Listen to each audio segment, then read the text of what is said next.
Hello again, folks, in 113. Today we're going to be covering the last section for us before our second test, section 5.6. Here's just a reference to the calendar. Alright, today is, let's see, today is Thursday, March 11th. Last day before spring break, of course. Alright, I hope you have a good one. Immediately after we return will be test number 2. Well, not immediately, it's a Tuesday technically, but the first class back for us will be on Tuesday, March 23rd. So that will be, as I mentioned, test number 2. I'm gonna do what I had done last time, which is that I'm gonna give you the time between now and then to finish up your homework. I'll make a test. I think I did already, actually, I gotta check. And then mail it to you, and then shoot a video to discuss it. You don't have to submit anything. I just want you to do your homework. Okay? Anyhow, we'll go over the last material before that would occur today. All right. The packet that I have prepared for you looks like this. This is an overview of different rules for exponents. I wrote it as 5 rules, but then as an afterthought, included these 2 other things. Different textbook had a different perspective on things, so when I first made that, those other things occurred in a different section. Anyhow, here is a strategy for converting to scientific notation and converting back to from scientific notation back to a regular number. And then this is something that I swiped from the internet. It's just some key sequences that you would press using your TI-30 calculator if you wanted to get it to produce things in scientific notation. I have personally, I feel, a more intuitive way of doing it, but I'll show you this when the time comes. Who is calling me from Massachusetts? No one that I know. I don't live in Massachusetts, so, and I don't know anyone from there.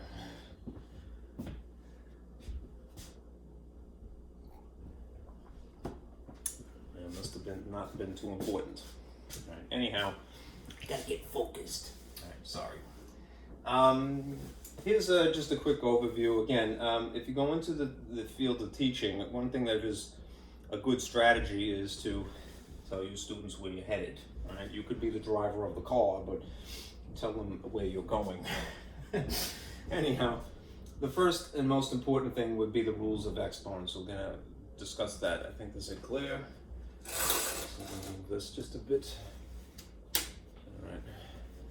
And after that, we'll be doing conversions.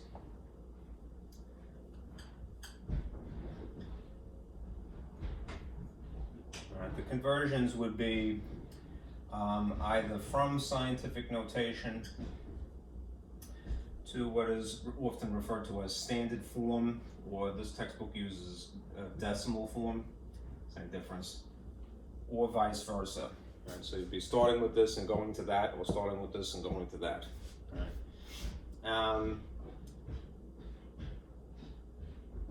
Let's see, and then also some operations. Right? And the operations would either be multiplying in this case or dividing. Right? Just as an afterthought, I'll just discuss, how to use your TI-30. Right, for other things. Okay, so let's get started. I have to turn on my projector, and then I will adjust the lights here, as always.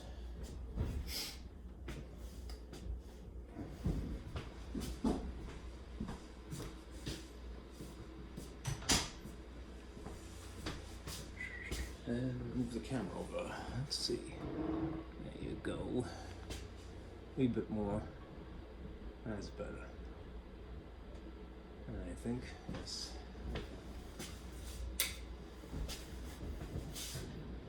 Okay, let us start with this first diagram I had made. This is basically everything all at once. So when you're given a problem, all right, this is just some crib sheet, reference that you could use while you're doing the problems. Until you get used to it. Some things you do intuitively, and I always say that is a blessing to have an intuition about something, but this will be a little bit of an explanation as to why we do what we do. I have to remove this because it's making noise. And incidentally, as I keep telling you, if you hear any knocking, they're renovating next door. A bit of a rude awakening myself this morning. They poked a hole through my wall. I can see into the next building now, and I don't want to. And I don't want them to see me either. Right? Unless they want to see math. Oh la la. Okay. Anyhow,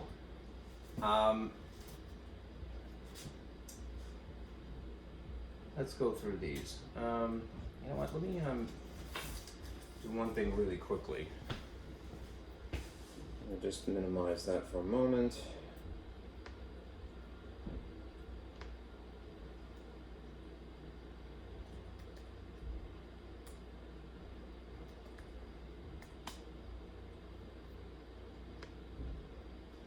And just give a slight explanation here.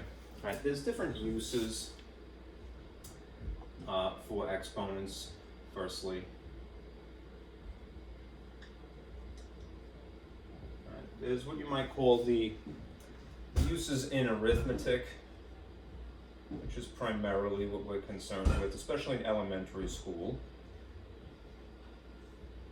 Right, and then there's uses in algebra, which is the kind of thing that you see inklings of usually around 6th grade, at least in the United States, maybe before that elsewhere. In elementary school, all right,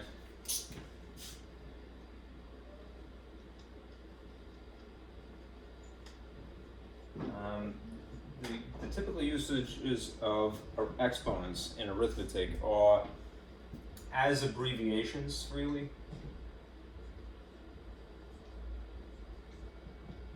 Alright? But also, you do the actual multiplication that is involved.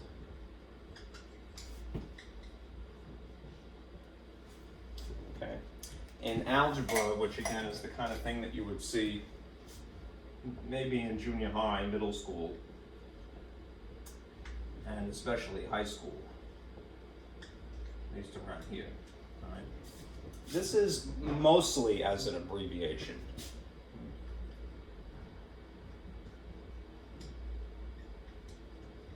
Abbreviations. All right. A shorthand notation, if you will. All right. I'll give you an example of what I mean up here and up here. If you were to see a problem like this, 2 squared times 2 to the 4th, right, versus x to the 4th times x to the 9th, right? In this case, in arithmetic, you're dealing with actual numbers here. All right, base numbers 2, 2, all right? In algebra, you might be dealing with something that is a variable, so x here and x here, all right? You can employ these rules, specifically the first one, the product rule, in which you are multiplying matching bases. Notice this dot here, and that this is an example of x and x. And then write them as the abbreviation for that. Right? The product rule says that if you have same bases, then you could just add these and write it as 2 to whatever the sum of 2 plus 4 is. Actually, that would be 6. Right? That's an abbreviation, I guess you could say, right?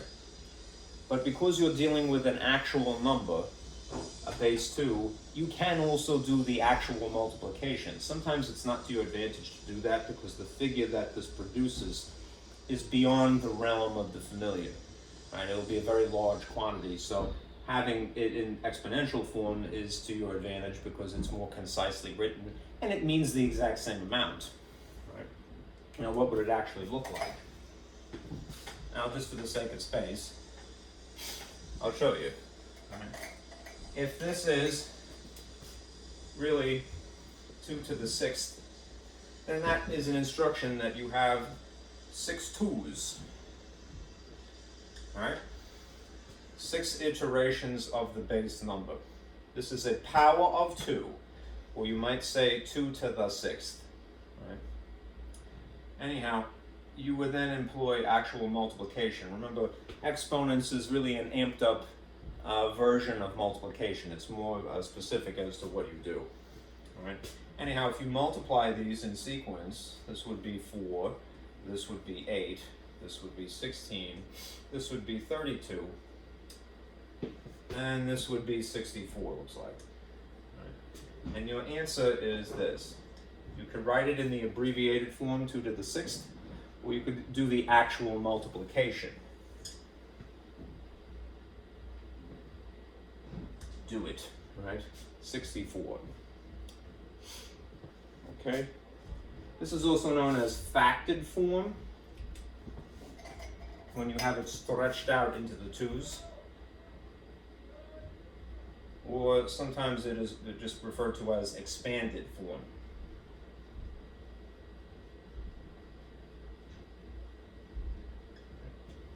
Okay. In algebra, again, because you're dealing oftentimes with a base that is a variable, a letter, you can't really do the multiplication. The only thing that you can do is just make it more concisely written. So, again, taking advantage of what would be referred to as, first on this sheet, the product rule. If you are multiplying matching bases, there's a dot or something that implies multiplication between the variable x's, then the product rule would state that, well, you can in fact add these, right? And that would make this x to the 13th, right? Because you don't know what x actually is as a base number, that's as far as you can go with it. That's why I say in algebra it is mostly abbreviations. All right? It's a convenience in that regard. Okay? Now let me show you something else.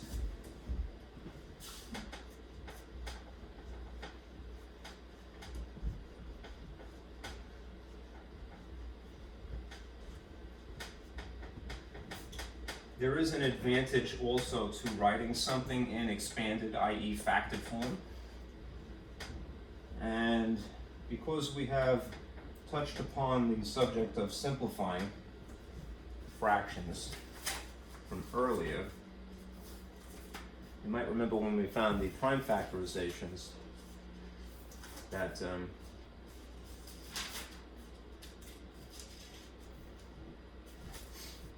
we use that as a method for simplifying fractions.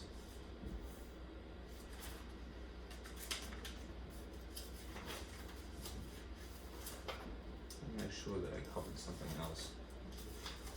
I get confused sometimes between my 2 classes and go, did I discuss that with them or not? And you folks are not here to ask, unfortunately.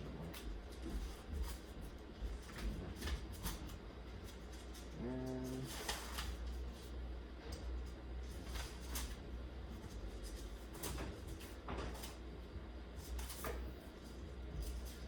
yeah, I did. Okay, cool. All right. Observe this for a moment. Right. The advantage, and I'll check to see if this is visible. It's okay. The advantage of expanded, i.e. factored form,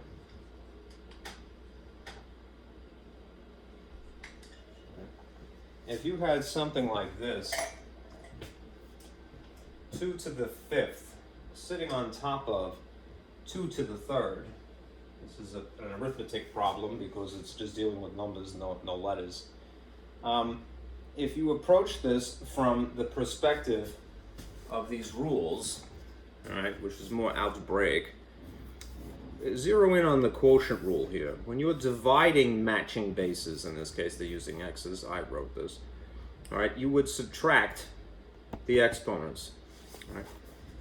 Which means, according to the quotient rule, as long as this figure and this figure matches here and here, if you subtract these, right, you can write them more concisely as 2 squared, right? And then you know that the answer is just, if you do the actual multiplication, it's just 4, right? If, on the other hand, you actually took the time to expand them, and I'll put that over here, this would tell you to write 5 clones of 2, right? Iterations is the better way to say it. But that would be 2, 2, 2, 2, and 2 above the line. And then 3 iterations of 2, 3 clones, if you will. 2, 2, 2. And you could pull a trick, right? In factored form, and I hope that this is visible. Factored, i.e. expanded, whatever preference you have, which is basically when you have these multiplication dots here, or you could put these things in parentheses, right? You can, legally speaking, you might remember when we were simplifying fractions, eliminate pairs, like so, right? If this would technically be the prime factorization here, and this would be the prime factorization here, just coincidentally. Anyhow, what would be left over would be regular 2 and regular 2, which if you multiply is the same outcome. I don't know why I went to sleep. Okay, so that is an advantage again of expanded, i.e. factored form. You could approach this from the perspective of the quotient rule, which is what this is referred to as.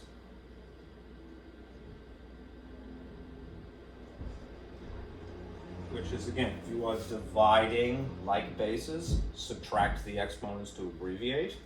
Or if you write it in expanded form, that is, you follow the actual instruction of exponents, you would have 5 2's and 3 2's, and you can cross out 3 pairs, leaving you with just the answers, factors. Okay? There is often more than one way to do things in math. Right? And this would actually spare you from dividing. Right?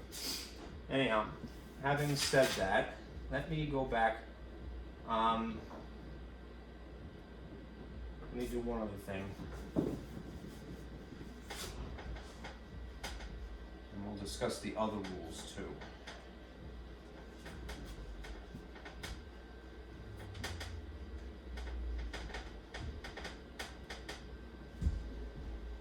This isn't too faint.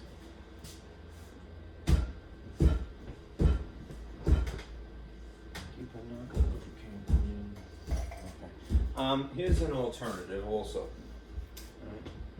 Suppose you had the example of 3 to the 7 over 3 to the 5th. Now we just got through the product rule and quotient rule, and this is something that is more akin, obviously, to quotient rule. So let us do what the quotient rule would tell us, which is that if you are dividing like bases, then you can subtract 7 minus 5, all right? And it would be in that particular order. Whatever is on top would be on the left side of the subtraction symbol, and whatever is on the bottom would be on the right side of the subtraction symbol, all right? Which means that more concisely written, this would be 3 squared, all right? And then again, you wouldn't bat an eyelash. You'd just go, all right, well, that would technically mean 3 times 3, and then this would be 9, right? But what would happen if the situation were upside down? Right? I mean, hypothetically, if you had this, same figures involved here, 3 to the 5th over 3 to the 7th, right? This is still something that you would employ the quotient rule. Right? The reason why I'm pointing it out is that it's going to end up producing something. Quotient rule would say subtract these 5 and 7, right? Which means the thing on the top would be 5, the thing on the bottom would be 7 on the right side of this decimal, the subtraction symbol. And that is going to produce what we are familiar with, -2 instead. You would end up getting 3 to the -2.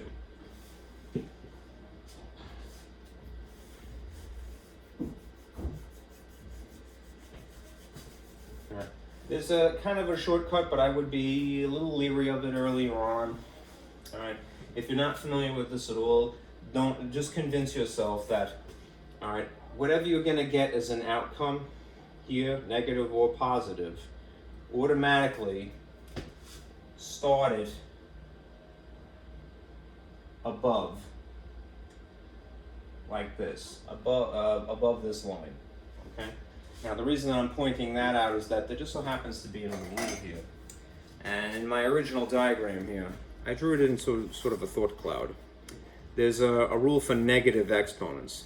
Essentially, when you have a negative exponent, sorry if this is blurry, it is an abbreviation for a fraction.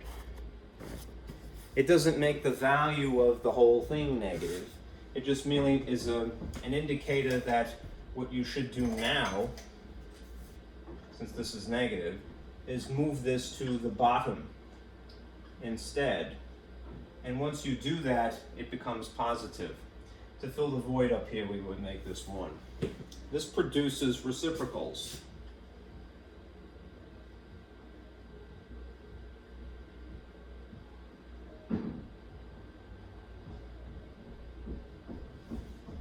All right, basically something moved to its opposite position. It was a whole number to begin with, right? I mean, the base was the whole number. But this is what the effect is going to be. All right? And that in turn would produce what? What is just 3 squared by itself? We already know it makes 9, but this ends up being 1/9 as opposed to just 9, whole number, 9. All right? So if you see a negative, all right, realize it's an abbreviation more or less for fractions. All right. Now, some folks, right, that when they have some familiarity with this go, oh, I already knew it goes down there, and that's great if, again, you have an intuition about it. But if you're ever unsure, one thing I'm about to tell you is 100% true 100% of the time. All right? Whatever the outcome here, all right, in this case it was 7 minus 5, you are never going to be wrong, all right, if you automatically write the outcome above this line. So even if you end up producing a negative here, write it like that, okay? And then via the negative rule for exponents, make the adjustment as an afterthought. All right, that's what I do personally.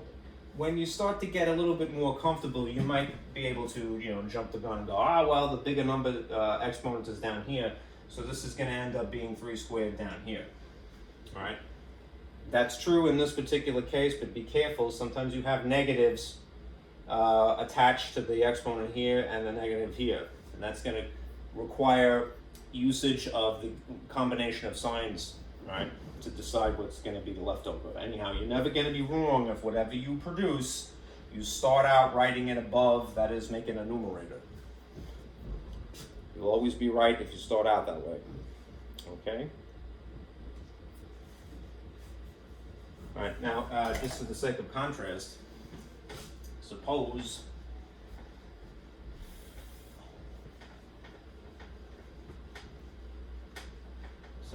you have this situation.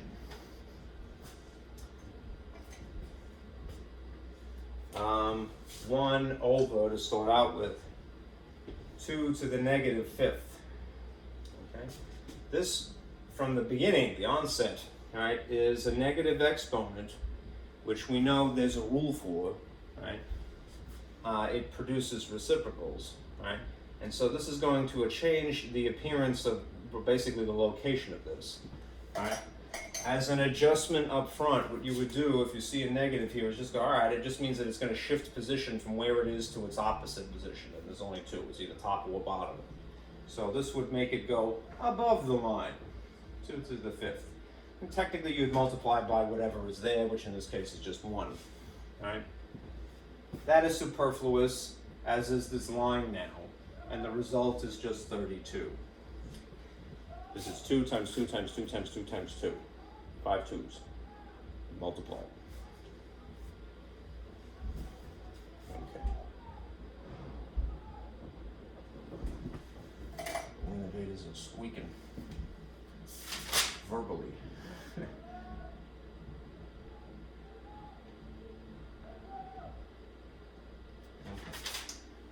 Next, let me turn the lights back on. All right. I'm going to refer to this, these diagram, just the physical copy I have. All right. To this point in the conversation, all right, discussed product rule. All right. Again, it's abbreviations for when you have matching bases that you are multiplying. You can abbreviate by adding the exponents. All right. And then the quotient rule, which is the opposite of multiplying, right? When you're dividing like bases, you subtract the exponents, right? So this, and then the rule for negative exponents, right? It technically should be 7 rules rather than 5, but again, I put these in here as an afterthought, hence the thought balloons. All right, now what I want to do is talk about the zeroth power rule, all right? And to that end, let me just shut this off for a moment and get some natural light in here again. Okay.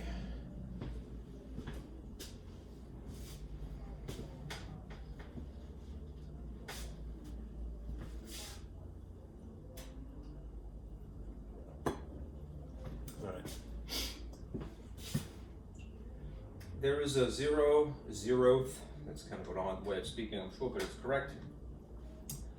Zeroth power rule.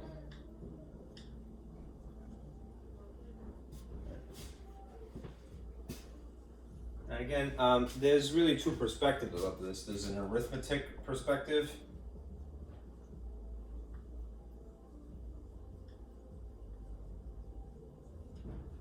And then there's an algebra perspective.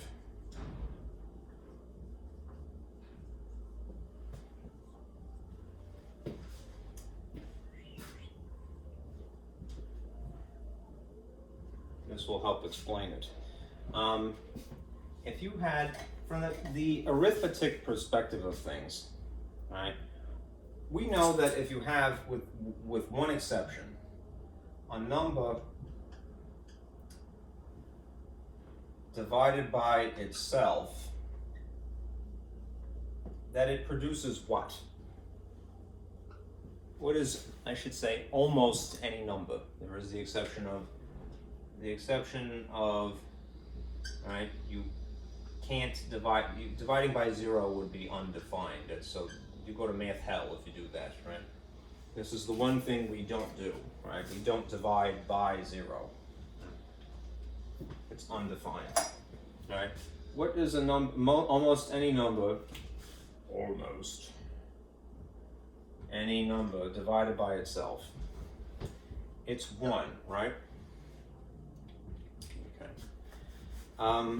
Keep that in mind for a moment.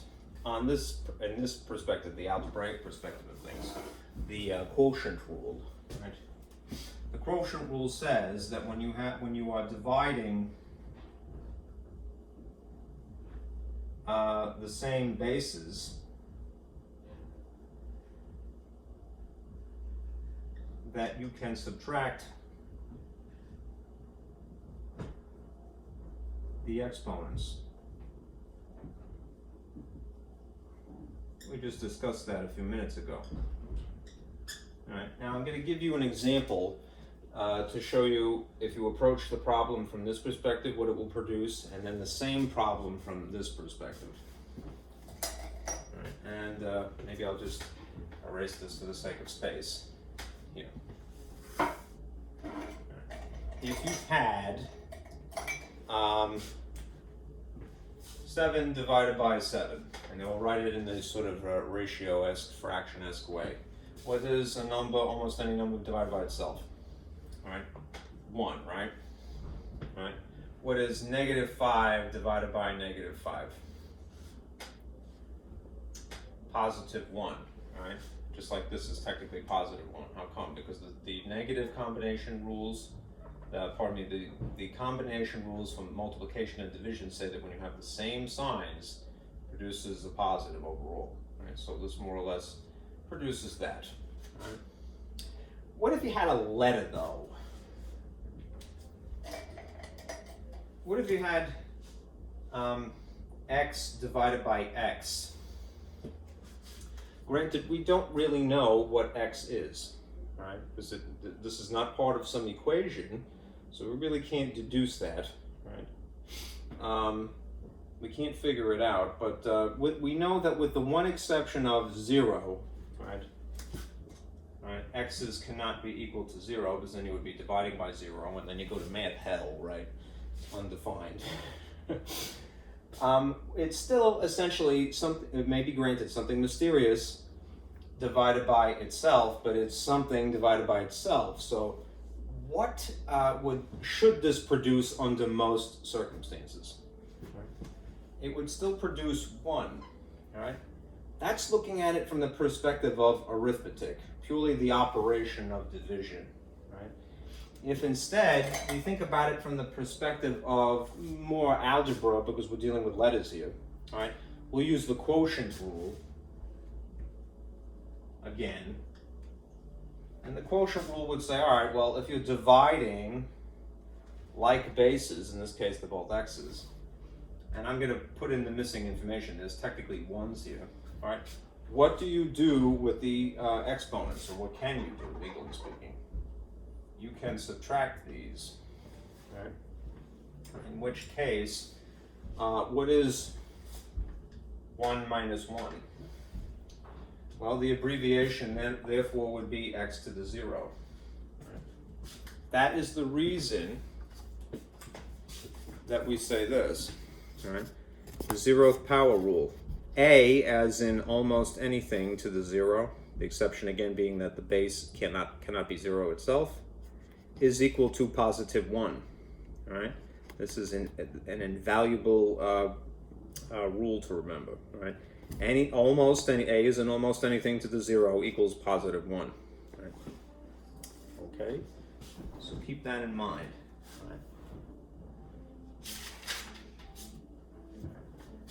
Let's discuss parentheses too.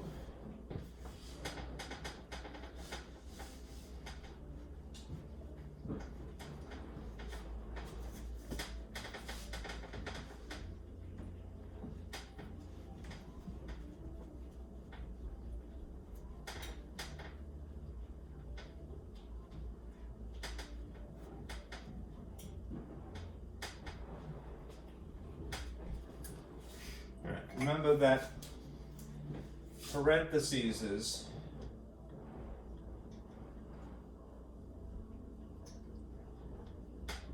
implied or groups, you might call them, right? Ultimately decide what is affected by an exponent.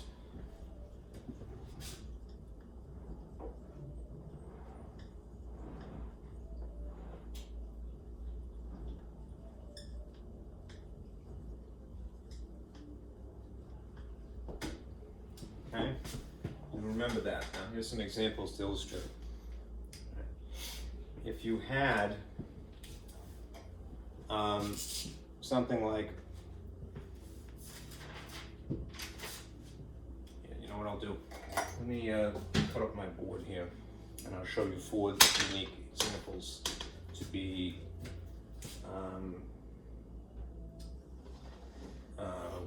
cautious around here. My voice.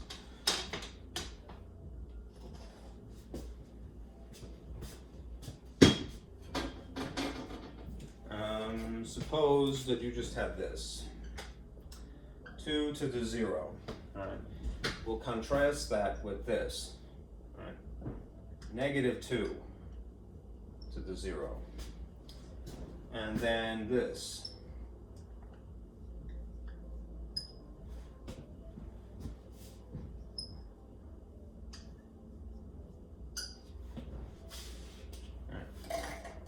All that we need to know are no more than the 3 rules that we have discussed at this point. Well, technically 4 rules. All right, 4 rules, including the zeroth power rule, would be 4. Okay, anyhow, the zeroth power rule alone is enough to deal with this, right? A, base A to almost any letter, almost any base to the zeroth power, all right, produces what as an outcome? This is just 1, right? Well, if we take the time to encapsulate both the negative sign and this 2 here, right?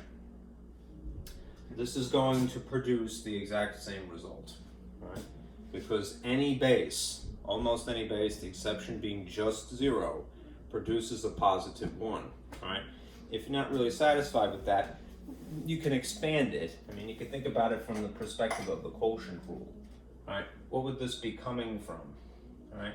Here's a little thought cloud, right? -2 divided by -2 to some exponents, whatever it is here and here, right? In order to produce a 0, right, to begin with, right, they would have to be the same number, whatever they are, right? And if these are in fact the same bases, and they are, you could subtract these according to the quotient rule, which would say it would be n minus n, which is equal to 0, right? Which is why the abbreviation for this, right, would be -2 to the 0. Right? Anyhow, it would nonetheless be, from the perspective of arithmetic, some quantity, however ugly or complicated, divided by itself, however ugly and complicated, right? Anything divided by itself would produce positive 1 anyhow, right? This is where the 0 would come from, all right? Anyhow, nonetheless, all right, -2 encapsulated to the 0th, if it is inside the parentheses, that's the result, no matter what, okay? This is going to be a little different because notice what happens in this case. What is grouped here or encapsulated or separated is just the digit. The negative is on the outside. What that means is that this 0th power is applied to this base 2 only. In this instance, this 0 is applied to both of these things simultaneously. All right. Anyhow, what does just this by itself produce? That produces 1, positive 1, but then there is this negative that is unaffected. So you would have to remember to tack this on as an afterthought. Okay, because it's outside parentheses. Here you have an algebraic expression, 2x, right? Again, this would come from the problem of 2x divided by 2x, right? I don't know what x is, but it doesn't matter. With the exception of x could not equal 0, right? This is something divided by itself. And with that one exception in mind, it's basically going to be 1. So even though I don't know what x is, this is still not the result, 1. All right, so be mindful of your parentheses and how they are encapsulating things.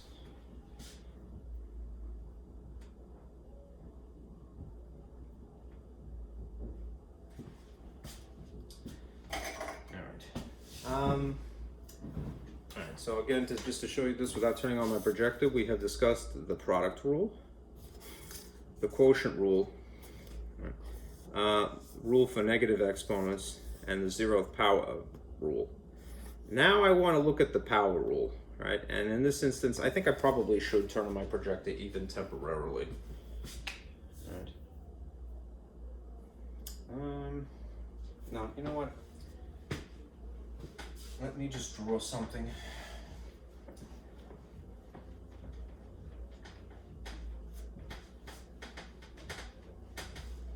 I'm going to discuss the power rule, but I need to contrast it with something that looks remarkably similar and is not the same.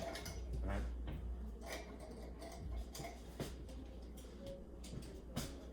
We'll be discussing the power rule now.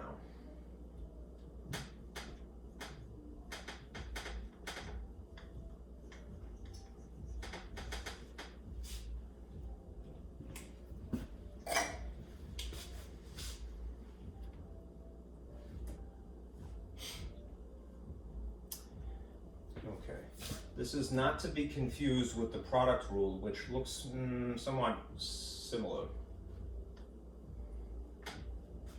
So let me draw these here.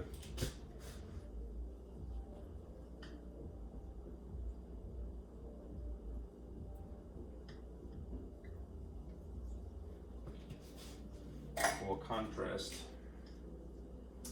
If you had these figures to work with, 2 to the 4th times 2 to the 5th. Okay, they are like bases, and according to the product rule, as an abbreviation, if you're avoiding the multiplication, at least initially, what can you do with these? You would add them, all right? So the abbreviation for this would essentially be 2 to the 9th, okay? And that would end up being this, 512, right, if you did the actual multiplication. The power rule, however, would look something like this. I'm going to use some of the same pieces, but I'm intentionally going to write them in a certain way.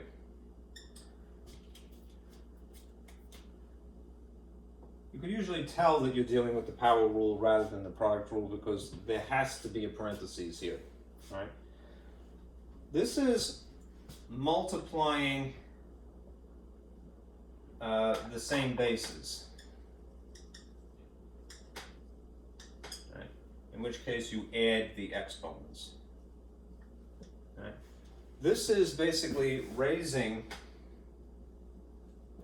an exponent to an exponent, right? Notice that there's only 1 2 here. This involves multiplication, you could put an X here if you like, instead of a dot, of the bases, in which case we add the exponents. This, on the other hand, is, because it's an exponent raised to an exponent, is multiplication of those two things, right? So make this distinction, right? You see more than 1 2 and a dot or an X in between them, you're multiplying the bases.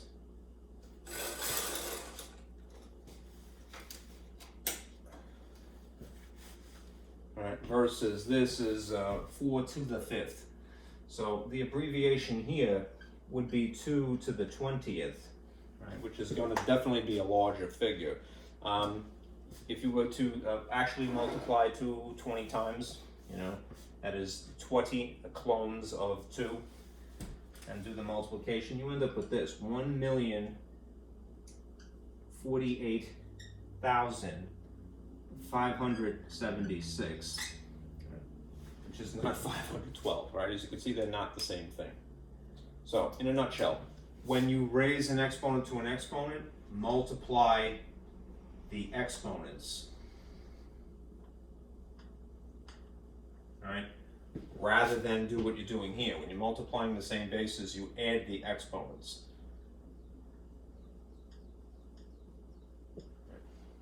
You're looking for a match to begin with in order to do that, though. Okay.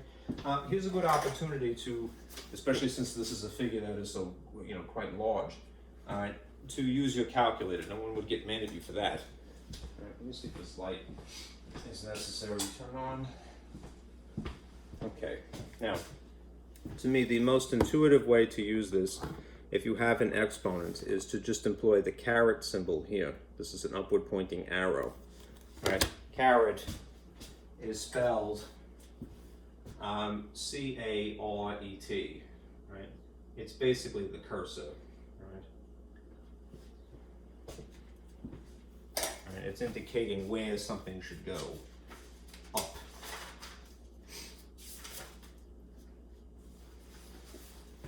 All right, anyhow, if you wanted to get this quantity via your calculator, and who would blame you, 2 to the 20th, rather than doing all the multiplications, right? You would enter the base first, 2, naturally. Press caret, and then the exponent is 20. And then hit equals for enter. And you could see it's this figure. It's in scientific notation, so let me just change this. There you go. Okay. Getting ahead of myself. 1,048,576. All right. A handy thing. Okay. There are two other rules here. Now I'll turn the projector on just to show you examples of this. Judging by the examples that are in your textbook, you're not going to have too many involved problems with this. It seems to be one of each type. I guess because this is in preparation for elementary school rather than, say, middle school or high school, really. What I'm getting at is that you won't see too many,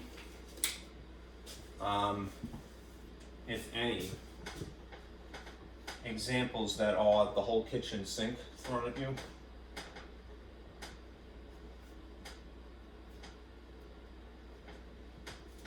So I'm not going to discuss that unless I see it.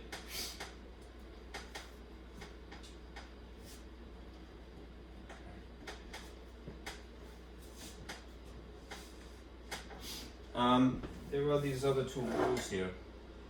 Okay. There's one that would be dubbed the product to power rule.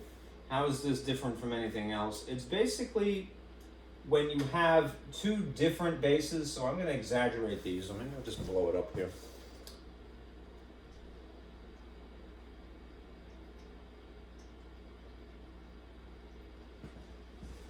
Look at the product to power rule and the quotient to power rule. What is happening in this case is that you do not have like bases. You have two different letters. All right? An X distinct from a Y, whatever the bases are. All right? The product to power rule says that if they're both encapsulated in the same parentheses, they group together. Remember, just like if you had a sign attached to a digit, these are both being affected by whatever the exponent is, right? It's kind of like distributive property. It's similar to distributive property. They would not call it that officially because distributive property is when you have a coefficient out in the front here and you distribute the outside thing to each of the contents of the inside if they were added or subtracted, say. But you can kind of think of it, and that's why I draw these little arcs here to remind myself. It's sort of a visual cue for my own sake. Apply the 3 to this, apply the 3 to this, and this is why the result would be those two things. And unless you know the actual numbers for X and Y, you can't go any further than that. That's a sufficient abbreviation. Here's a similar thing. When you have a quotient to power rule, if you have a rational expression, which is the name for something that is a line like this, and they are, again, encapsulated together, and there's an exponent here, maybe draw yourself, again, similar visual cue. This is applied to both the top and to the bottom thing, sort of like distributive property. Right? It's not technically the same thing, again, because distributive property, again, is when you have a coefficient in the front that's being multiplied. But if you have an exponent that is grouping these two things, maybe draw yourself, again, these little arrows as a visual cue. This is attached to this is attached to this, which is why the outcome would be x to the third over y to the third. Right. Now, let's see. Yes, this is primarily concerned with arithmetic, so I'll leave it at that. These algebraic models are still useful. Right. Let's discuss scientific notation now.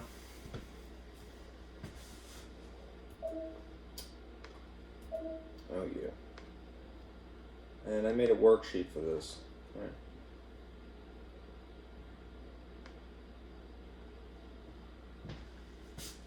Fix that. Scientific notation is naturally what follows in this conversation. I'm on the wrong sheet here. Because what does it involve using? Well, it's going to involve a power of 10, so exponents are a natural segue here, or from which you come. Think of scientific notation as basically this, right? It's an abbreviation for either a very large or a very small number, right? An abbreviation for a very large quantity or an abbreviation for a very small quantity. Right? In theory, you can express any quantity, however tiny it is, right, in scientific notation if you'd like to. But where it is practical is in extreme cases like this. Very large quantities and very small quantities are, somewhat ironically, each very long, right? This is, for example, the mass of the sun, right? If you were to spell it out entirely, right? Now, let me just blow up on this to really emphasize. Let's look at the mass of the sun first here. If you were going to read this, right, it would be quite cumbersome because of how much distance between the decimal point and the actual non-zeros here. But I will try, all right? Right. Ones, tens, hundreds. This would be 100,000. That would be, right there would be million. Right? That makes, at least if I'm following the system that I was taught and that I'm familiar with, the next set of three would start with billion. Alright? The next set of three would start with trillion. There is some debate, that's the only reason I'm trying to be careful here. Maybe not anymore, but historically, between the United States and, say, the UK, Great Britain, you know, we had a disagreement over what set of three would be referred to as what. I'm sticking with what I happen to know, that this is the sequence. Million, billion, trillion. And the way that this works, at least to me, is logically, like things that have wheels. Bicycle is the second set after million. Like a bicycle has 2 wheels, right? Billion. Tricycles have 3 wheels, right? If you stick with that sort of nomenclature, you can kind of get through it, right? This one would be 4 set of wheels, so quadrillion. Right, and then I believe this is quintillion. This one is sextillion, I believe. It's either sextillion or sexa. I forget. I don't want to misinform you, but it's somewhat provocative, right? Math. All right. I think it's sextillion. All right.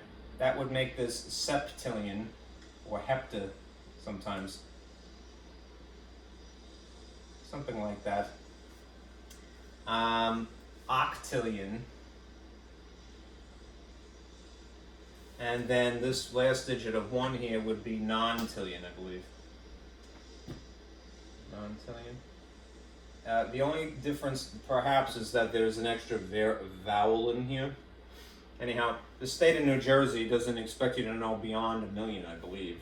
All right, I guess for the practical reason, unless you win the lottery and it's the Mega Millions, you know, how often do you even see a figure that's that large? If only we did.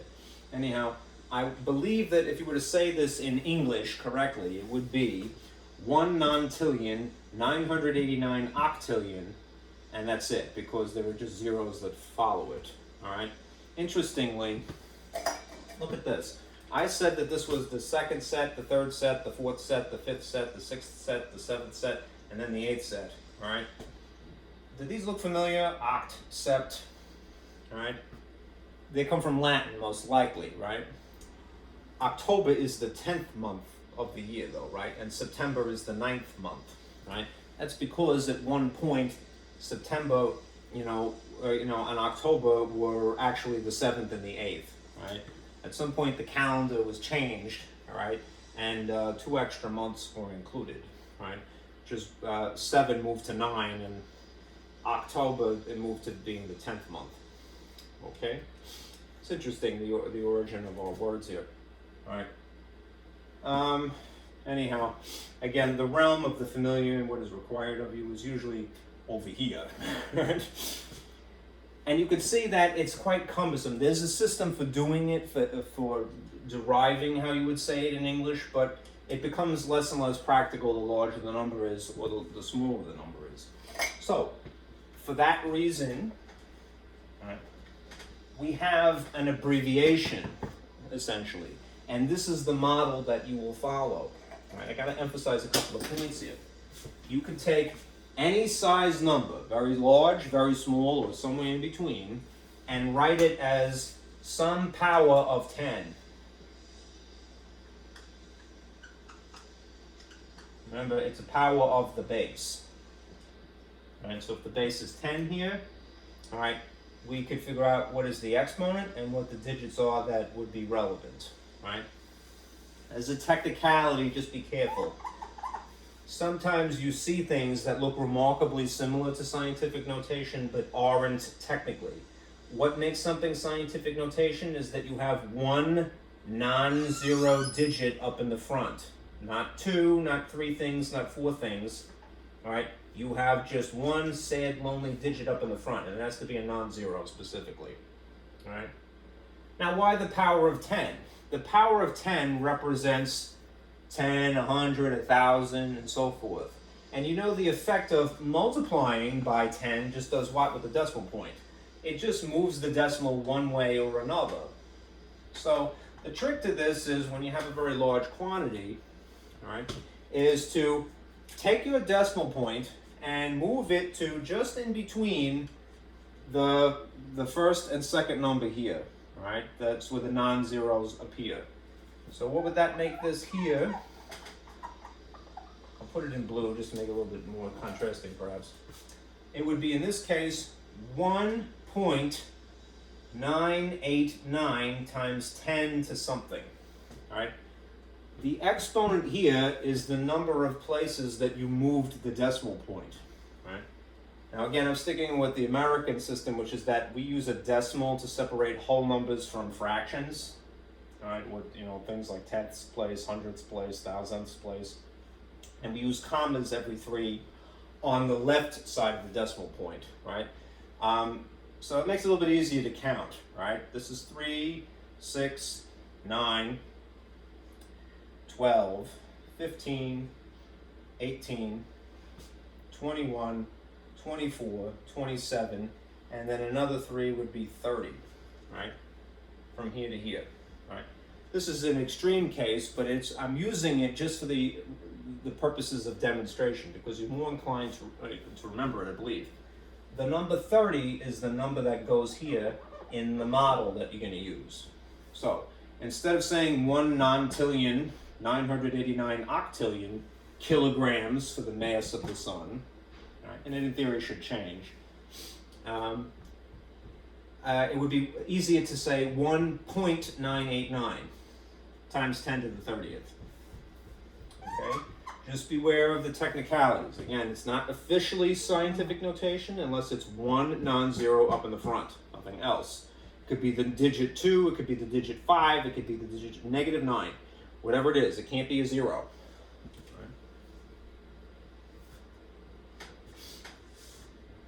Okay.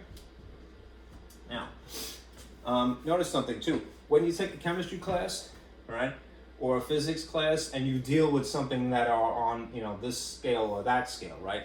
In the physics class, you often deal with astronomical size quantities like the mass of the sun on a regular basis. No one ever gets mad at you for saying 1 point something, because it is easier and more universal when you're talking to another human, all right? To be able to quote something as being 1 nontillion, 989 octillion is swell, right? It makes you an interesting person, and even then I'm kind of sketchy about whether I'm doing it octo or octa or nana or non, right? Whatever the rest of the prefix is. That's how you say things in English, though, right? And it's not enough to be able to say things in English. You want to be, universal, all right? Math is the universal language. So 1 point something is more universal than just remembering rules, right? Of a specific language or another. Let's look at things on the other side here. When you have really tiny quantities, all right? You're essentially going to borrow the same model. So you're going to have a space, point, and then some other decimals, times some power of 10. All right? In this case, this is just to illustrate an extreme case would be the mass of an electron. So it's the other way in terms of magnitude of the size of something. Notice the unit is still kilograms because this is science. All right? We're going to move the decimal point from where it is here to just in between the 9 and the 1, right? That would be the first non-zero digit. So you would put 9.11 here, right? Whatever the non-zeros are, all right? Times 10, which is the power of 10. How many spaces would that be, all right? Again, in the United States, the tradition is that we don't put commas on the right side of the decimal, even though that would be consistent. All right, what we're supposed to do is make an obvious space in between these when you're reading it. All right, I could exaggerate that a little bit more, but I didn't in this case because I was afraid it wouldn't fit on the paper, all right, because it's so long. Anyhow, let's nonetheless count by threes. All right, up to this point here. All right, 9.11. This would be 3, 6, 9, 12, 15, 18, 21, 24, let's see, 27, 30. 30 is this between 0 and 9. I have to go one extra space though. That would make this 31. Now there is one thing you want to be careful of. When you're talking about very large quantities, right, you want to use a positive power of 10, right? When you're talking about something that is less than a whole number, would arguably be very small quantities, you're going to use a negative power of 10, right? So I have to remind myself, it's not just 31, because we're dealing with the mass of an electron. That's puny, right? It's actually negative 31. Now you might say, if you've had any familiarity, any experience with this already, you might go, well, isn't it associated with a direction? Yeah, you could memorize a rule for that. But what my observation is that it gets confusing when when you're trying to convert the other way, right? Because the rules reverse. So I would convince myself of this just for the sake of clarity, all right? When you are converting from a regular number to scientific notation, right? That's this process that you see here, right? When converting from more or less a regular number to scientific notation, just convince yourself to decide whether it's positive or negative based upon whether something is large or small, right? And you can tell by the position of the decimal place, right? This is a very tiny number, but it's a regular decimal number. This is that figure in scientific notation, right? This represents a very small quantity. Convince yourself that very small quantities are represented by negative powers of 10, whereas very large quantities are represented by positive powers of 10. Okay? The reason that I don't want to subscribe the direction quite yet is because you're going to see that you have to sometimes convert back the other way, and then the rules will get confused. So let me show you the next slide here.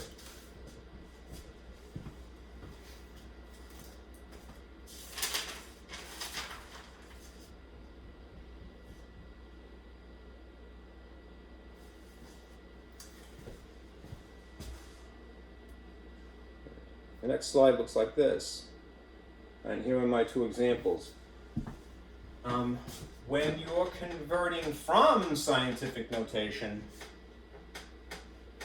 to a regular number, this is where I would reserve an idea of a direction being associated with a sign, right? Only for this point. Because this is more practical to know a direction, because you really end up just having to move a decimal place. Right? I think my cursor is in the middle here, so let me just move that.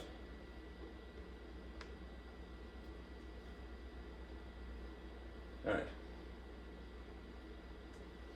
Now here's how it works in a nutshell. All right. I have reserved personally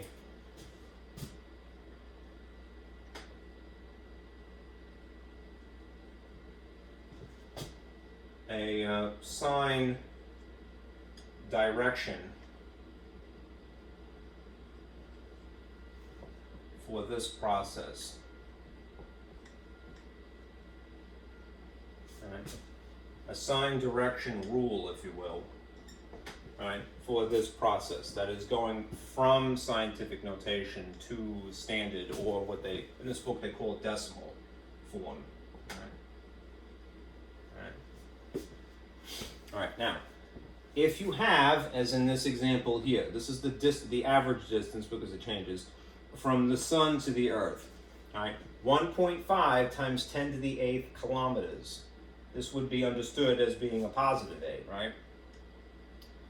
When you have positive exponents and you want to convert to essentially a regular number, associate positive with the direction of right, which is moving that way, right? When you have a negative exponent, as in this example, the diameter of a rhinovirus, which is the cause of the common cold, all right, associate a negative with this direction, left, right? Again, you could have associated a direction with a negative or positive power of 10, but it would end up switching, all right? So rather than having conflicting sets of rules and not really sure, and making it harder, all right, I've reserved a sign direction rule for this process myself, right? And I just convinced myself, very large thing, positive power of 10. Very small thing, negative power of 10, right? So here's what you would do, right? Multiplying by the actual figure of 10 to the 8th would be like multiplying by what? 100 million, right? This would be, in this case, this power of 10 would be 8 zeros. Comma, comma, dot 1. So you'd be essentially multiplying 1.5 times 100 million, right? 1, 2, 3, 4, 5, 6, 7, 8 zeros. The power of 10 tells you the number of zeros, right? The effect of that, by now, is that just moves the decimal point. So you really don't need a calculator, is the beauty of this. What you would do is you would write the figure 1.5, that is the non-zero that makes this problem interesting, right? And then proceed to make 8 waves in the direction that is appropriate for positives, all right? Positive powers of 10. Scoot this over. 1, 2, 3, 4, 5, 6, 7, 8. And I'm just going to exaggerate this decimal point to differentiate it from this one, right? Why waves? Because they're like a little pocket in which you would then fill in zeros. And in the United States, we put a comma after every 3. So you have 0, 0, 0, comma, 0. Right? What is this actual average distance then? Right? This figure, 1.5 times 10 to the 8 kilometers, which is a more concise way of writing that figure, is the equivalent of 150 million kilometers. And again, forgive me, I'm spelling it the American way, E-R as opposed to R-E. Right? 150 million kilometers, quite a vast distance. Right? It somehow doesn't seem like enough, right? But it is correct. All right. Now, here's where I think, let's talk about the rhinovirus here. We live in Corona world, so viruses are very familiar to us, unfortunately. The rhinovirus is apparently the cause of the common cold. All right. I find that amusing only for the reason that the name that they've chosen to name that particular virus strain is rhinovirus, and rhinos are famous for what? Having a big nose. If you think it's a horn, really, right? Or maybe 2 horns even. All right. So what is that saying about what biology people think of you and your nose? You have a big nose, right? Haha. Anyhow, negative exponents, again, associate with a sign for this purpose, right? Just would indicate that you're multiplying by some power of 10, and the effect would move a decimal this way instead, right? In theory, if you have negative 5, what you'd be multiplying by is this figure, right? Don't write this, just observe. It would be a fraction, all right? Remember, negative 5 would be moving this down here, all right? And then you would have 1 over 0, 0, 0, comma, 0, 0, 1. It'd be like multiplying by the fraction 1 over 100,000. So 100 thousandths, all right? What does that look like as an actual decimal? In theory, what does that mean? It would be multiplying 2 times, if this is the tenths place, right? Then this would be the hundredths, the thousandths, the 10 thousandths, the 100 thousandths, right? Tenths, hundredths, thousandths, 10 thousandths, 100 thousandths. I believe this is really what the figure would look like if you stretch it out. 2 times that, right? Or its fraction as formed in theory, right? 5 zeros, right? It would be a fraction again, right? Here's proof of that again, and I'll take the time to use a calculator, right? If you wanted your calculator to express this quantity, all right, you can enter, turn it on first, all right, 10, then hit the caret symbol to move the cursor up, and then choose this button down here, which is for negatives, right? -5, and you'll see, right? Yep, 0.00001. 4 zeros and then a 1. Right. So, rather than do the actual brute force multiplying, which is respectable but time consuming, the shortcut is simply this, right? If you have a negative exponent, start out with the figure 2.0 and then move it 5 spaces to the left, which means that you would end up with this. Make waves. From here, 1, 2, 3, 4, 5. And I'm going to exaggerate that. In the pockets, fill in zeros, right? A good person, all right, would try to stylize this a little bit easier to read. So I'll put that just underneath it here. There's the decimal point, right? Here's the first 3 set of zeros. We're taught in the United States that we group things in sets of 3, and then we're supposed to leave an obvious gap to make it easier to read, because for whatever reason we don't use commas on this side, all right? And then you put a 0 and then a 2, all right? If you want to get fancy, what you can do is you could put a 0 up in the front. The argument that I have been told is that this somehow makes it easier to find the decimal point. Perhaps. All right. Then there's the 0 that was here. Technically, it would still be there. Right. The only time that you would dismiss a 0 on the end is if it involved something called significant figures, but you don't really need to worry about that. Anyhow, this is the figure after having moved appropriate number of decimal places. All right, so essentially 0.00002. All right, and these are things that are for aesthetic. All right.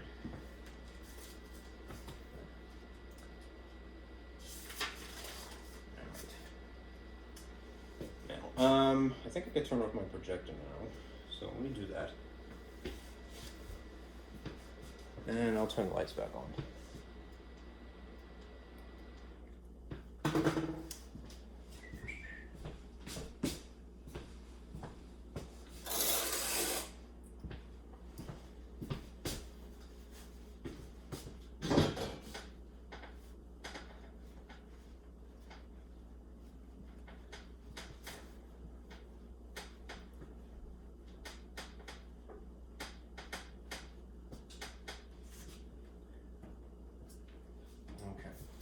Now, things to bear in mind.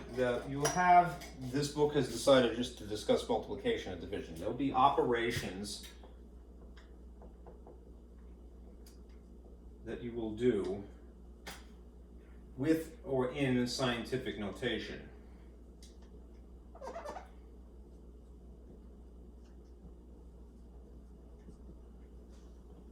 Right. Specifically, we'll go through what you would do in the case of multiplication, and what you would do if you're given a division problem. Okay, I'm abbreviating. Okay. Now, what it would look like, right? If you were doing a multiplication problem, a little separating here, it would look like this essentially. I'll put it up here. You'd probably have something encapsulated in parentheses. So you'd see a scientific notation number butted up against a second scientific notation number. That is a number written in scientific notation. And this implies, if they're pressed together like so, that these two things are being multiplied, right?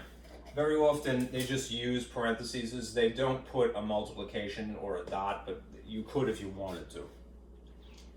All right. The trick to both of these is to regroup right? It's basically taking advantage of the commutative property somehow or other. So the short instruction, the concise instruction is basically this. Attempt to regroup. That means rearrange the parts to your convenience.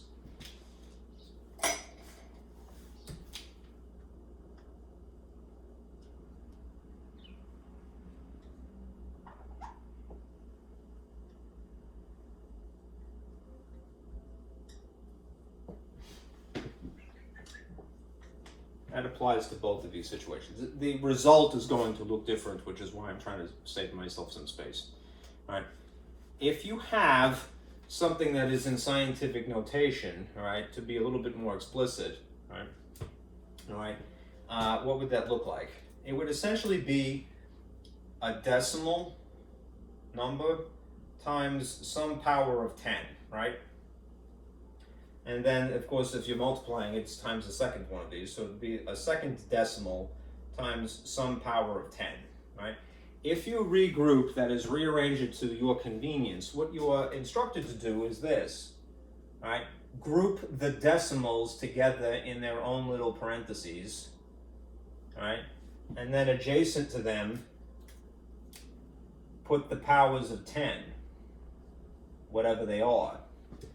The advantage to doing this, basically translating what is given to you into this and to that, is that you might end up with decimal numbers that are even really just technically a whole number, like 1.0 is really just 1.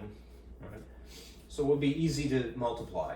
And then this, you could take advantage of the product rule from exponents, right? So you don't even have to actually do the multiplication. You're just abbreviating, really. This is if you're doing it by hand, right? If you are dividing, doing an operation of division with or in scientific notation, here's how, again, it would look.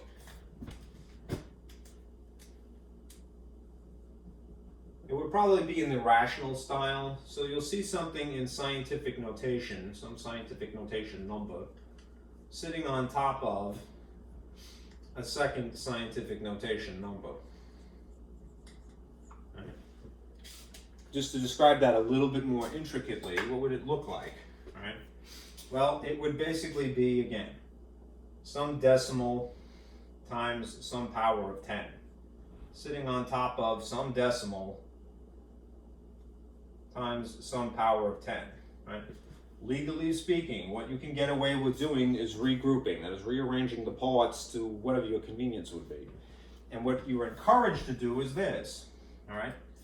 Take the decimals and put them in their own little cloud here. And then take the powers of 10 and put them in their own little pocket as well, right? So you deal with the decimals unto themselves, you deal with the powers of 10 after the fact, you know? Technically speaking, these are still being multiplied, even if you write them like this, right? It's more or less taking advantage of the commutative property, right, in a very, careful way, all right? All right. Anyhow, let me give you some examples, and we're going to do just that, all right?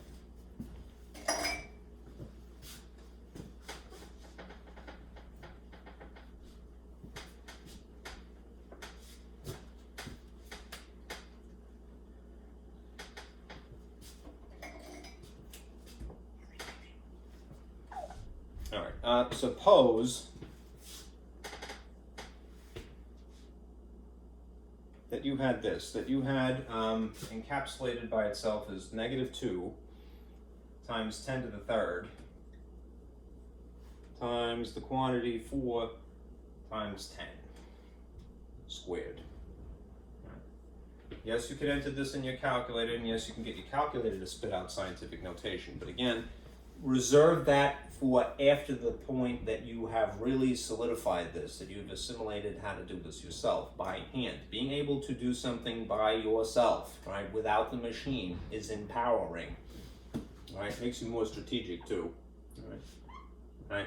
Don't avoid the exercise is what I'm getting at, right? The exercise is what makes you smarter. The experience, the exposure, the actual push-ups is what makes you physically stronger, right? While the mental exercise is what makes you mentally stronger. Anyhow, so what we do is, what are the decimals, technically in this case, 2 and 4. I'm going to put them in their own little pocket.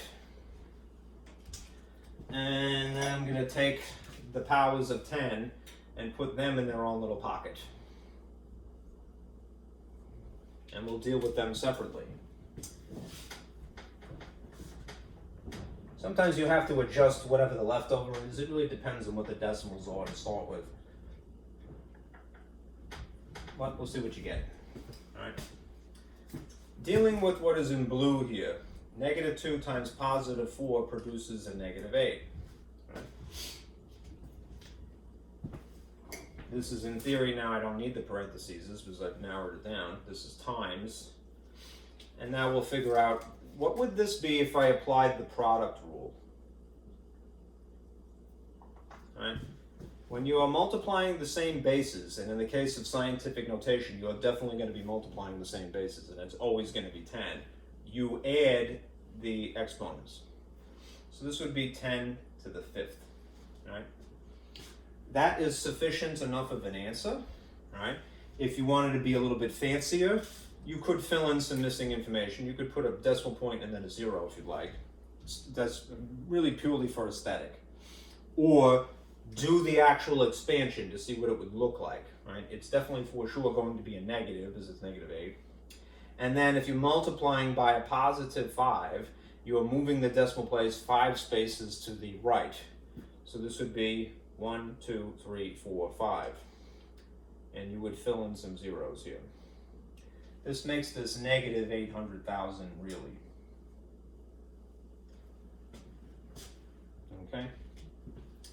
Now, if you had an example of a division type of problem, all right? Let's say that you were given this. Above the line, 3 times 10 to the 3rd. I want that to be a little bit easier to see. And then below it, 4 times 10 to the 5th. All right. Again, the convenience of you doing this by hand, and the reason why it was invented was for the sake of convenience, is to break it up into 2 parts. All right, we'll make this chunk, right, the decimal, so called, portion of the show here, and we'll make this chunk, the powers of 10, their own little grouping here. All right. Now, this is a fraction, right, which if you divided it, you would get a decimal, right? If you divided the top figure by the bottom figure, and that is the appropriate order, right, you would produce a decimal. Don't get scared of whatever you end up with. You could always, try to talk yourself through the process, all right? Just have to be willing to do that. Read it in the sort of alternate way of saying it. Rather than saying 3/4, or 3 divided by 4, or 3/4, which is correct, all right? Say it in the alternative way. At least in English, this is the alternative we have. 3/4, right? How much are 3/4 in terms of money? This would be 75 cents. So that would be 0.75, right? Without really even doing the division, right? If you wanted to, it would just be 3.00 on the inside of the box and 4 on the outside. And you could do it by brute force. 4 goes into 3, nope, too small, but 4 goes into 30 roughly 7 times, which is 28, and the difference is 2. And you drag down a 0, and 4 goes into this 5 times exactly, which makes it terminate, right? So 0.75, right? This thing over here, again, you're not going to use the product rule, you're going to use its equivalent in division world, which is the quotient rule, right? And the quotient rule says that if you are dividing like bases, and in the case of scientific notation, it will always be base 10, then you subtract these. It would be 3 minus 5 in that instance, right? Write whatever the outcome is going to be, right? It would be times 10 above the line. You don't have to worry about that. because we're writing in scientific notation now. And then what is the actual outcome here going to be if it's 3 minus 5? It would be negative 2, right? When you're writing something in scientific notation and you get a negative, you're kind of happy that you get a negative. You don't make the adjustment according to the negative rule for exponents. You leave it alone. You leave it more or less on this tier, right? What this is going to tell you, though, is that you would have to move a decimal point so many places. Now, there is an issue here, right? And it's the reason why I chose this example. Is this technically in scientific notation what you ended up with? It's correct, right? This is not technically scientific notation. How come? Because the decimal is in the wrong place, right? You would have to make an adjustment as an afterthought, all right? This would produce this, 3 divided by 4 definitely produces 0.75. But if it was in scientific notation, you would have to scoot this over 1 extra place to make it a non-zero in the front. So that would make it this instead. 7.5 times 10. And what would end up happening here? Well, I've tried myself to come up with a rule, right? To sort of memorize, but to me, I've always found it more cumbersome. All right. In this case, what's going to happen is if you move farther right, then this becomes more negative.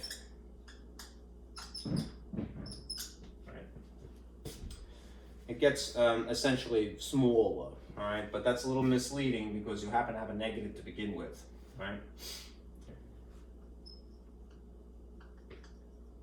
So to say more negative is more appropriate in this context. What's one extra number of negative 2? It would technically be negative 3, and this would be the answer. Now, if you're a little sketchy about that, and I certainly wouldn't blame you, all right, what you could always do is just write it as it would be the equivalent in a regular number at both points and just make sure that it's legitimate, all right? If I started with this and converted this to a regular number, a decimal, you'll see what it actually looks like. Negative 2 would tell me to move the decimal how many spaces? 2, negative is left. So you would go 1, 2. And that means that you would have 0.0075 is what the figure actually is. If this is correct with this adjustment, then you should get the identical decimal here, all right? Negative 3 would be indicating that you move again towards the left, but now 3 spaces. There should be the same thing, and if it's not, then we went the wrong way. 1, 2, 3. That's a 0 and a 0, right? So it's 0.0075. These are the same, right? This is the better way to write it, right? Negative 3. 0.0075, or you could say, if you really wanted to be fancy, right? 75 10,000ths, right? Which most people don't involve. All right. Now, the last thing I'm going to show you is this, and then I'm going to point out certain things that I've encouraged you to highlight on this sheet. So again, I swiped this from the internet, just to summarize. And what it says is true, but to me, it's not necessarily the most intuitive thing.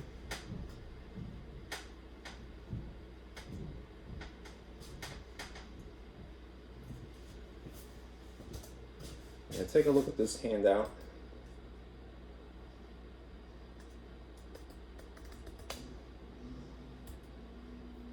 This is to get your calculator to do the same thing.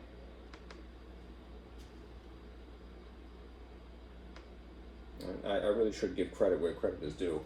I've forgotten where this originated from. Anyhow, this is if you want to set up your calculator to do calculations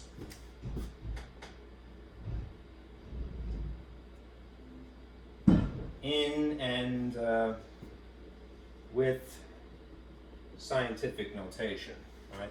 If you're going to change a number to scientific notation, then you would type this key sequence, right? Second and then DRG, I believe that is for degree. Anyhow, on the calculator, that's this button here. You notice that behind it in the color that matches the second button, that's the lighter blue, it says scientific and engineering, right? So I gotta turn it on, of course, right? On is over here, right?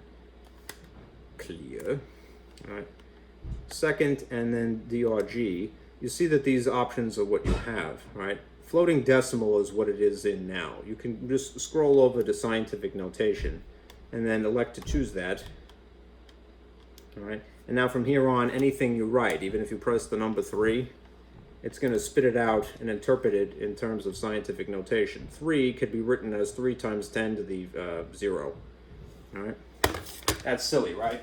No one ever would do that. But you could. This is the number 3 in scientific notation. It's possible to write it that way.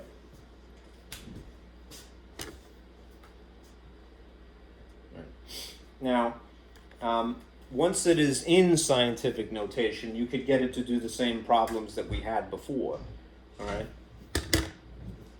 To enter scientific notation, type the number portion, that is just a digit, all right? Here, I'll try that division problem that we had from before, all right? 3 times 10 to the third over 4 times 10 to the, what was it? Fifth. Okay. You would, since it's in scientific notation, all right, just press this figure 3 here, all right? Then, rather than type, this is why I said that this is maybe not that intuitive, rather than type times 10 yourself, all right? If you hit this key sequence, second and then x to -1, there's this EE behind it here. All right, that is the exponent that would be attached to times 10, all right?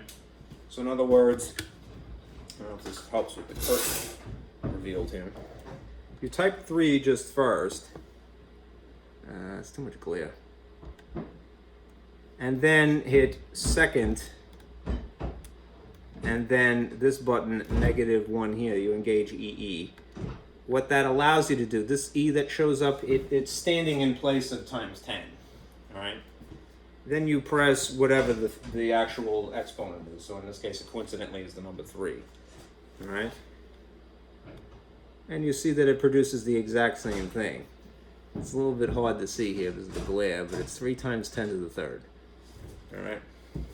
The reason why I'm not really finding fault with this to me, that I'm saying that, well, maybe this isn't especially intuitive, is that you could really have done the exact same thing using the caret symbol, all right? Here's what I mean. 3 times 10 to the caret 3, and that might be a little bit more natural. So I don't want to talk you out of doing it one way or the other, but just realize that you have the options. This produces 3 times 10 to the third. All right, rather than saying 3, pressing almost the same amount of buttons here,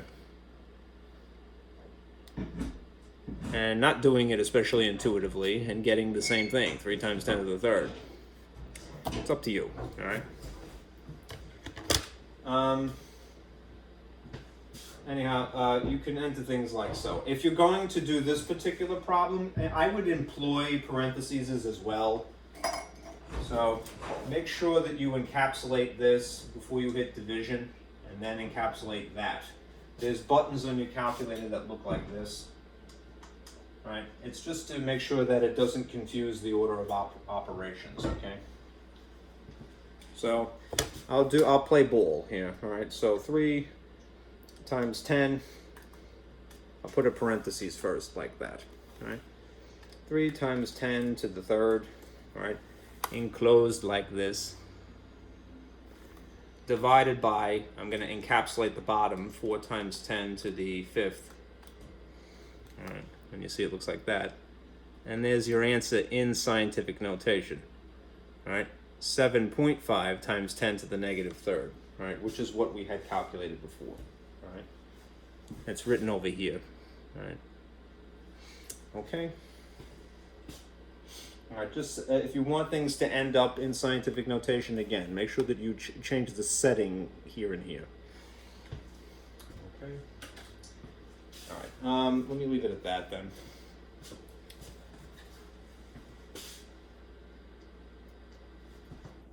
All right. For homework, all right, we would just do section 5-6 in my lab. Right, now again, we are off next week.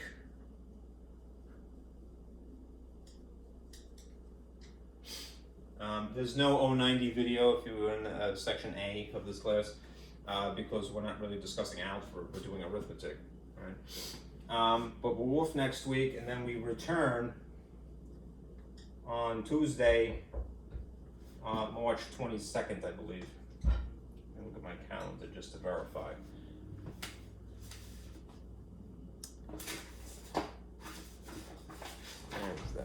Yep. No, 23rd, sorry. 23rd. Alright, in which case I will mail you test number 2.